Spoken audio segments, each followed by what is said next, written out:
नमस्कार शेतकरी बंधू आणि भगिनींनो।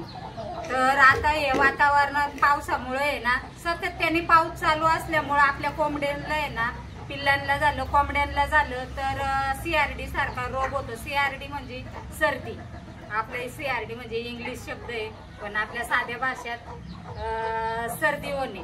तर आपल्या कोंबड्या पण दिसत असले तरी पण आहे ना, त्यांना आहे ना बाहेर आपण काही सोडत नाही। तर आपल्या घरच्या पाण्यामुळे सुद्धा आहे ना त्यांना सीआरडी होऊ शकते। तर त्याच्यामुळे आपल्याला काय करायचं आहे, त्यांना एक सुरक्षा कवच म्हणून आहे ना, अजून तर काही सर्दी कोणत्या कोंबड्यांना झाली नाही पण ती होऊ नये म्हणून आहे ना, आपण घरगुती पहिलाच उपाय केला पाहिजे। तर त्याच्यामध्ये मी काय केलेलं आहे, हे आलं आणि तुळस, हळद, लसूण ह्याची आहे ना ही पेस्ट करून घेतलेली आहे। तर ही पेस्ट आहे ना मी त्यांना पाण्यामध्ये देणार आहे ना, हा चौथा आहे त्याचा आहे बघा। तर हे आहे ना मी त्यांना पाण्यामध्ये देणार आहे।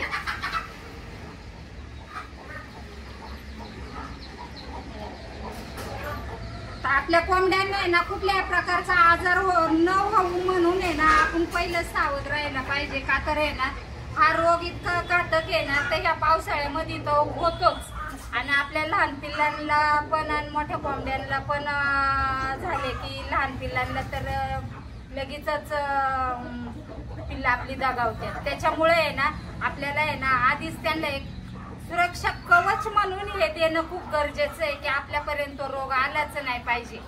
तर त्याच्यामुळे मी 5 लिटर पाण्यामुळे हे काय देण्याचं प्रमाण नाही, आपण किती पण देऊ शकतो जशी आपली कोंबड्यांची क्वांटिटी असेल तशी। तर हे एक वाटीभर मी त्यांना आहे ना काढा केलेला आहे, तो काढा मी पाण्यामध्ये देणार आहे।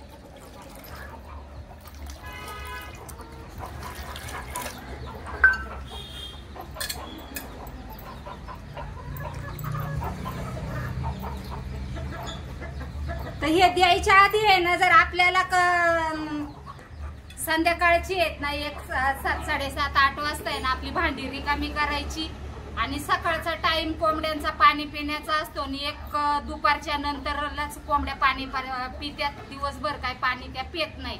म्हणून आपल्याला आहे ना संध्याकाळची भांडी रिकामी करून ठेवून आहे ना सकाळचं पाणी दिलं की कोंबड्या बरोबर पित्यात। तर त्याच्यामुळे आहे ना मी भांडी स्वच्छ करून ठेवली होती, तर आता मी देणार आहे।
आता त्या काय खायला नादवल्यात पण दिवसभरातून आहे ना पाणी दिवसभर हे पिलं तरी पण त्यांना आहे ना बऱ्याचपैकी फरक पडतो। आता त्या दिवशी आपण जो व्हिडिओ टाकला होता त्या देवी रोगाचा, तर त्या देवी रोगाचा पण पूर्णपणे आहे ना त्या कोंबडीचं आहे ना आपण जो घरगुती उपचार केला होता ते पूर्णपणे बरं झालं। तिचं जे मोठं डोळ्याला झालं होतं ते पूर्ण कमी झाले। आता ती काय आता इथं नाहीये पण आता खाती पिती फिरतीये पण। तर आपला हा घरगुती उपाय आहे ना करून पहा म्हणून आज व्हिडिओ करण्याच्या मागं, कारण की हा व्हिडिओ तुम्ही जास्तीत जास्त शेअर करा आणि कमेंट करा काय जर आपल्याकडून हे असेल तर, म्हणजे आम्हाला पण कळन। सबस्क्राईब तर नक्कीच करा। धन्यवाद।